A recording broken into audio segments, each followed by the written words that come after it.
Good evening and welcome to my channel. Tonight we'll be continuing our story of The Hearts of Argyle Godfrey by Nicholas Leonard. Chapter 11. "Hello?" Dr. Cibola chimed when I called her back in the break room of Stop and Shop. I was pink and sweaty with 2 hours left in my shift. "Hey, I'm at work. I missed your call. I'm on break now." "Argyle!" She sounded happy. "I was trying to get a hold of you." "Yes?" "Well, I got in contact with the cardiologist who took an interest in your case." I swallowed and leaned forward in my chair as if that would make it clearer to hear. "You what?" "A cardiologist, heart doctor. He came to Mass for a consult on a difficult case. Oh, why, I should start with his name." "You sound excited, Dr. Cibola." "I am, and you might be so too. Anyway, his name is Lucio Tempest. He's very well established, famous for pro bono work, and he's done a couple of missions with Doctors Without Borders, one of the best cardiovascular surgeons in the country." "Uh-huh," I murmured. "Anyway, I went to a seminar in Boston over the weekend and got a chance to speak with him. I only knew who he was because I've read some of his papers and some articles other doctors have written about his technique." "Oh, that doesn't interest you." I looked at the clock on the break room wall. 7 minutes left on my break, though I usually took very short breaks because the carts had a history of collecting quickly out in the wild parking lot. Anyway, I told Dr. Tempest about your case, and he was so interested in it. I told him that it was a necessity to take out your heart, and he leaned back in his seat and said, 'A man without a heart. Now that is very interesting.' And he wants to have a consult with us." "Us?" "I can't believe I didn't think of it before, but he suggested a heart transplant." I felt my eyes widen. "A heart transplant?" "A heart transplant," Dr. Cibola repeated. "This whole thing would go away for you. Think of it, Argyle, a whole new heart, and not to mention a new heart put inside you by one of the best cardiovascular surgeons in the country. Anyway, I was calling to see if you'd like to schedule a consult with him and I." My lips jump-roped on the idea for a moment before I stammered, Yeah, sure." We scheduled one on one of my days off, and the call ended and I went back to work with a look of astonishment that probably looked more akin to dumbfoundedness on my face. That day, for the rest of my shift, as I walked from cart to cart, I would occasionally touch my chest as if I had already gotten a heart transplant. How startling would it be to finally discern a drumming in my chest again, to have humanity's percussion back. I could abandon all attempts of love and not rely upon somebody's love. I could become a lion-hearted man and have more chances of what I've dreamed of. What possibilities would a novel heart unlock? This I thought while holding my chest. "Argyle," Heidi shouted when I had 20 minutes left in my shift. "Are you all right?" I shot my hand away from my chest. Yes, I just got some news." "Good news?" She was lighting up a cigarette. "I'm not sure yet. Do you mind vacuuming the entrance before you clock out?" I shook my head. "Not at all. Just let me get those carts over there. I'll be right in." Why did it feel like my career as a cart boy was teetering on tragedy as well? This was where my mind went to during the final minutes of my shift, and I forgot about Dr. Cibola's prospect while I vacuumed. I hadn't expected that Demi and Holly were going to play monkey in the middle that night on the lawn of St. Anne's with my heart and I, but they did. Holly managed to catch and throw it effortlessly, with her balance reliant on her crutches, which was impressive, but did not comfort me about my heart being airborne. I kept jumping up to try and catch it, but they threw it high. It was Holly who gave it back to me after a little while. I think Demi would have played catch with it for longer. After a Korean War vet spoke about raising 3 kids with one arm, it was my turn. I took the podium, feeling more refreshed than I had when I first spoke in the basement of St. Anne's. I held my heart up, which the members of A Heartful of Hands marveled at in their own politely humble kind of way. "So this is it," I said, wondering if I should be proud or not, like a kid at show and tell. "My heart. I'm sure if it came out all muscly and red as it's supposed to look, then it wouldn't fare so well out in the open air. Obviously, as you see, it doesn't beat or pump anything. Dr. Cibola says my circulatory system is running on pure muscle memory. She's, unsure of how long that'll last, but is certain any crisis can be averted once I give it away to the right person. But that's not really what I want to talk about tonight. I got a call today from Dr. Cibola, who said she met a heart doctor in Boston who wants to get me a heart transplant. They applauded. And this whole thing will be over then, if I get it, I said, to which the leader Ellen at the front nodded and cheered. I'm sure you will, sweetie. I've never had a surgery like that before, I moped. I guess it sounds like a pretty serious surgery, but Dr. Tempest sounds like the best guy to do it. What do you guys think I should do? Sweetie, Ellen whispered from the front row, just talk. It's your decision. I looked down at the bottom. Well, I guess that's all I have to say. Thank you. Holly spoke next, walking herself up to the podium with her crutches. She talked about physical therapy and working at Duncan, but then she said something that really raptured my attention. I went to the beach with my mom this past weekend. I wore a neon green bikini, which I really looked good in, and it had been so long that we hadn't even thought about it. I was sitting on a towel, and my mom took a picture of me. It's a really good picture. I look pretty. And that night, I put it on my Tinder, Hinge, and Bumble profile. She paused, swallowing, and I recognized that exercise of swallowing.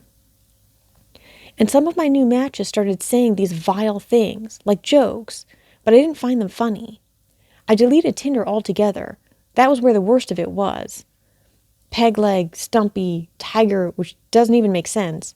Things you can't even imagine. I don't mind joking about it with people like Demi, but it's different when it's from a stranger. I looked to my side and saw Demi trying her best not to look displeased while crossing her arms.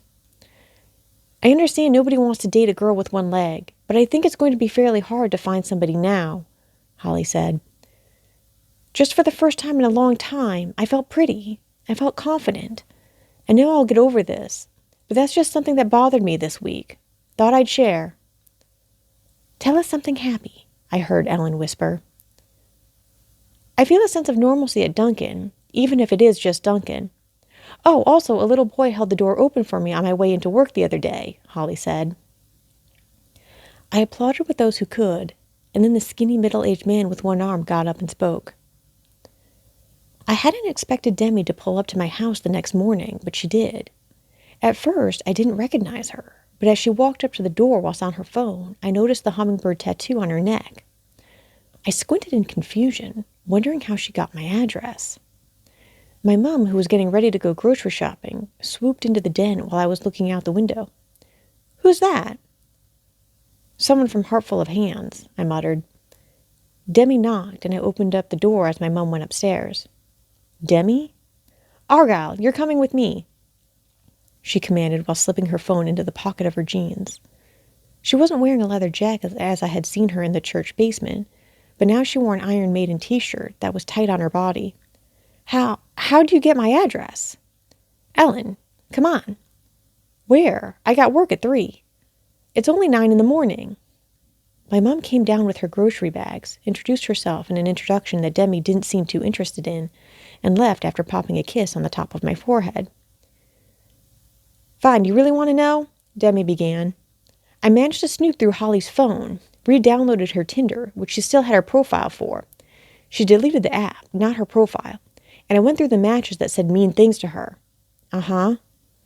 Well, I tracked them all down. Some of the knuckleheads had their Instagram profiles in their bios, the schools they went to, and I managed to find out who was attending what school, combed through yearbooks online until I found a match. Demi, I warned, I think you've seen too much Dexter. Wait, what are you going to do? What do you need me for? It's a support group, dummy. We're going to support our girl Holly. We are? Yeah, she said before nodding to her car. Hop in. I put up my hands as if to stall a wolf. Demi, look, you're the only other person her age in that group. How old are you? I'm pushing 31. Oh, I moped in slight surprise. I thought, get in my car, Argyle. I want to utilize your heartlessness, and there's good in you, too. Use them together. I paused before nodding. All right, let me lock up, but I have to be back here by 3. Sounds good, Davy Jones. Then she elaborated after I most likely let confusion get the better of me. Davy Jones, from the Pirates of the Caribbean? No? Go on, get ready. I'll be waiting in the car. I don't know how many crimes I committed that morning, but they consisted of a lot of breaking and entering, and probably poisoning, if that's a crime. First of all, Demi was not a good driver, which is to say she was a normal Massachusetts driver. She was cutting people off, tailgating, squeezing lemons by speeding up at yellow lights. It wasn't that she was in a rush. It was that we had so many targets and so little time. She made me stand guard while she picked lock after lock before we burst into so-and-so's house to replace his protein powder with Miralax. None of the traps she was setting were violent or dangerous, but they were creative. Very creative. She had a sadistic mind, but I guess that's what happens when your fiancé cheats on you and you end up cutting off your finger. While helping her swap protein powder with laxative, I wondered if she was a little heartless too. But then I remembered she took me on this mission for Holly. Is there any room for heart and vengeance? I'm not sure, but it was a little satisfying. We must have hit 20 targets, having to withhold from some because of a car parked outside their house or apartment, or because the lights were on. We knocked once and someone came to answer the door, so we skipped that one too. It made my shift that evening a lot more enjoyable. I had a sneaky sense of comedic victory in me while I pushed the carts, like I had done something good that no one could ever know about. Like a vigilante. And the best part, Holly didn't even know that we had done what we did. It was mine and Demi's secret. And for the entirety of my shift, I kept mulling over what Demi said to me when she dropped me off. I guess you're not so heartless after all, Argyle Godfrey. Was she right? Maybe even without a heart, we can still do good things. Powerful things. Simple things. Maybe even with a very damaged heart. I don't know. I had the day off the next day and spent the remainder of the morning walking to and through Pine Grove Cemetery, where I visited the former burial place of my heart. Sometimes I still had the panicked urge to rebury it in case Aurora returned somehow into my life. The earth was like a ruined chocolate cake, the stringy grass, pistachio, and shade. I even saw the claw marks from my hands. I visualized my future wedding day. Together, man and wife bring down the knife into a cake with Babel Tower floors. I thought about the sound of breaking glass. My heart interned inside the wedding cake. My heart even more broken than before. Why should I not intern my heart again? My heart disguised as just another rock, the roots to weave a casket over it, for grass to cover it instead of skin. The cemetery's such a comfy crib. It's sad my chest was not. I stood over that little dent in the earth beneath the tree for quite some time, long enough for the hiding birds to feel comfortable with chirping in front of me. Why was that spot so hypnotic? The only strangest grave in the whole entire cemetery was that one empty hole which I had dug, buried my heart in, and removed my heart from. I stood there long enough to see a worm transit out of the earth, and its pink flesh reminded me of the actual color of a human heart. How soft, fragile, and innocent this thing was compared to my heart, which now was a work of glass. I thought of Aurora. I missed the urgent ache her kissing gave.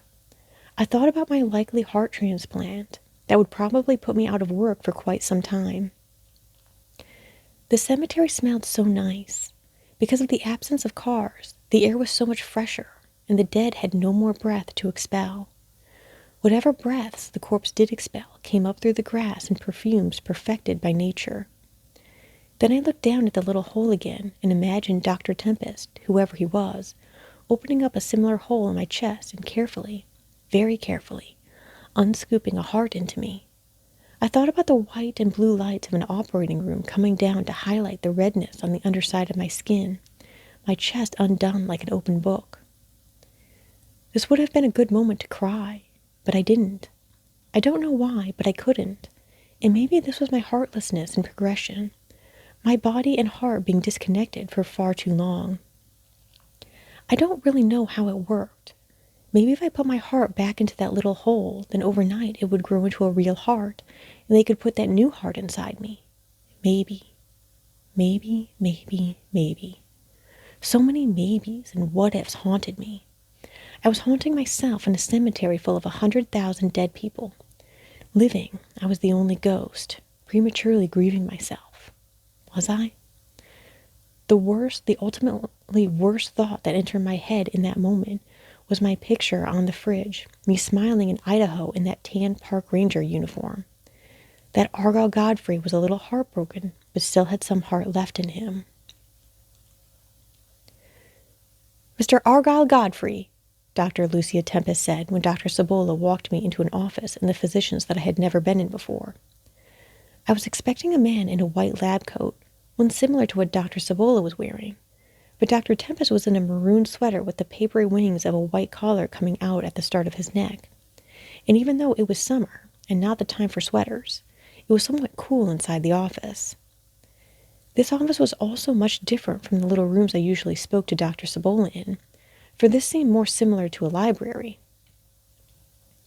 Dr. Tempest was in his late 50s, I gathered, with his black and silver slicked-back hair reminiscent of a biker's, and a fleece of stubble on his face.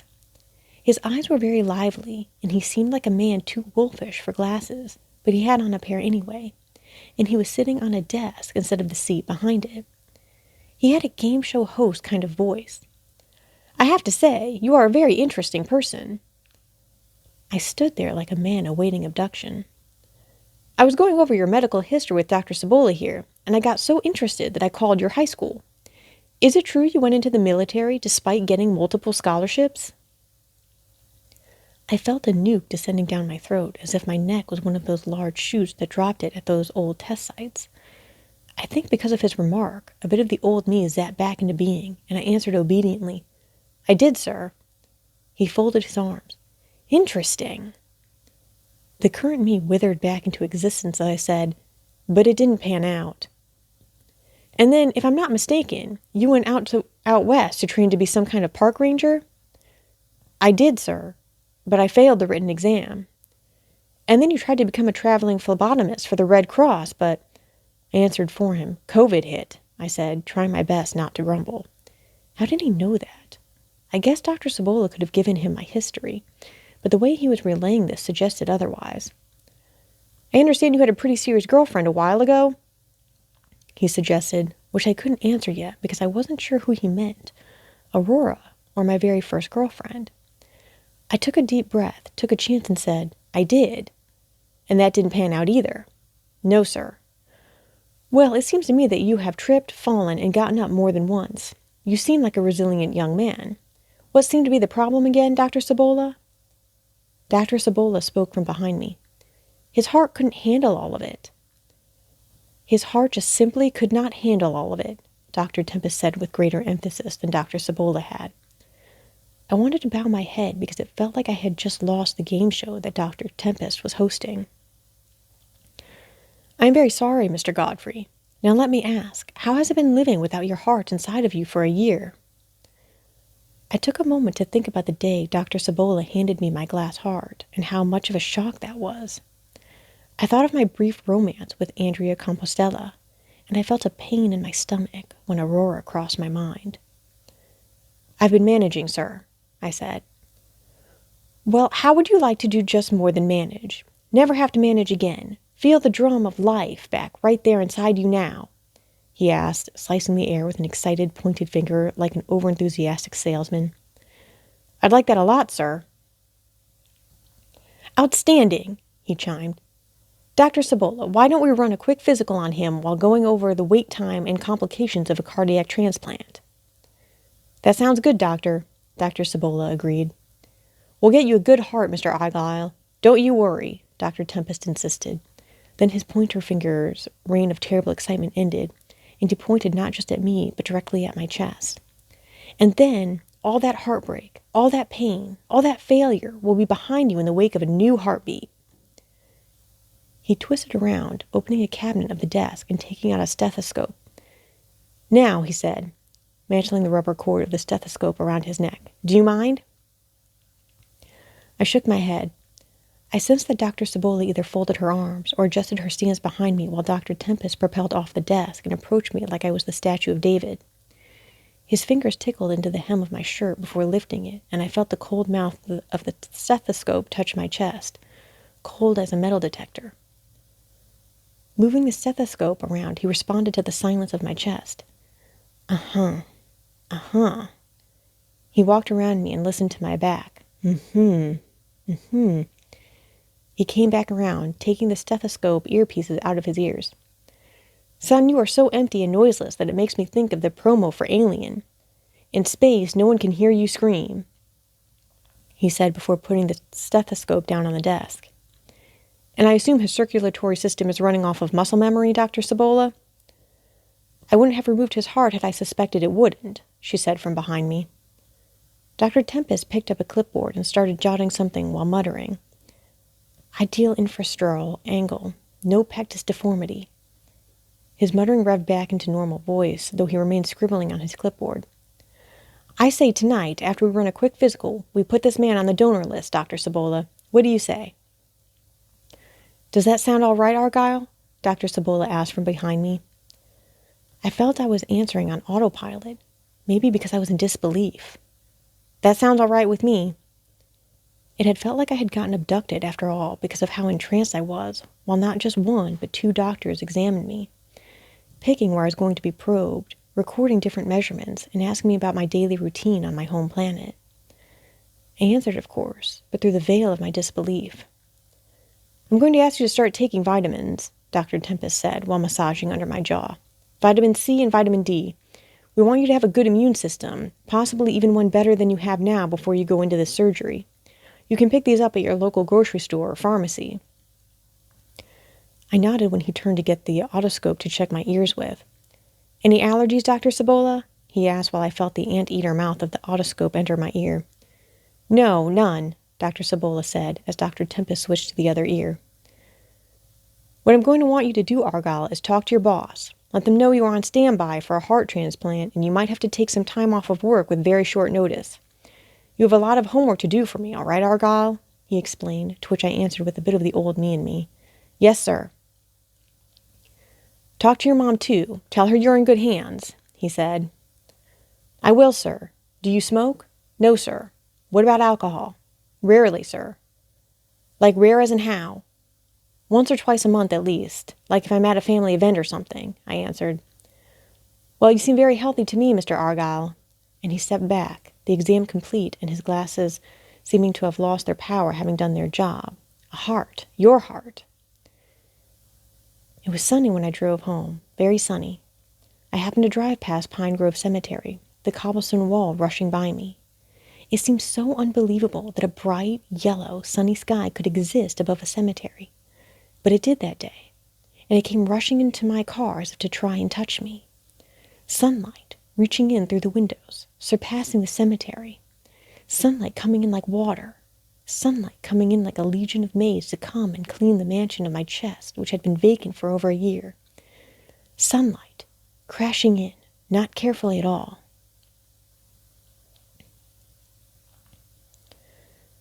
Remember, my beloved, that thing we met by the roadside on that sweet summer day. There on a grassy couch with pebbles set, a loathsome body lay. The wanton limbs stiff stretched into the air, steaming with exhalations vile and dank, in ruthless cynic fashion had laid bare the swollen side and flank. On this decay the sun shone hot from heaven, as though with chemical heat to broil and burn, and unto nature all that she had given a hundredfold return. The sky smiled down upon the horror there, as on a flower that opens to the day. So awful an infection smote the air, almost you swooned away. The swarming flies hummed on the putrid side, whence poured the maggots in a darkling stream, that ran along the tatters of life's pride with a liquescent gleam. And like a wave the maggots rose and fell. The mumming flies swirled round in busy strife. It seemed as though a vague breath came to swell and multiply with life the hideous corpse. From all this living world a music as of wind and water ran, or as grain and rhythmic motion swirled by the swift winnower's fan. And then the vague forms like a dream died out, or like some distant scene that slowly falls upon the artist's canvas, that with doubt he only half recalls. A homeless dog behind the boulders lay, and watched us both with angry eyes falome, waiting a chance to come and take away the morsels she had too. And you, even you, will be like this dreary thing, a vile infection man may not endure. Stay that I yearn to, sun that lights my spring, O passionate and pure! Yes, such will you be, queen of every grace. When the last Sacramental words are said, and beneath grass and flowers that lovely face moulders among the dead. Then, O beloved, whisper to the worm that crawls up to devour you with a kiss that I still guard in memory the dear form of love that comes to this. Corpse by Charles Baudelaire, read by Aurora Oleander. Thus ends Chapter 11 of The Hearts of Argyle Godfrey by Nicholas Leonard.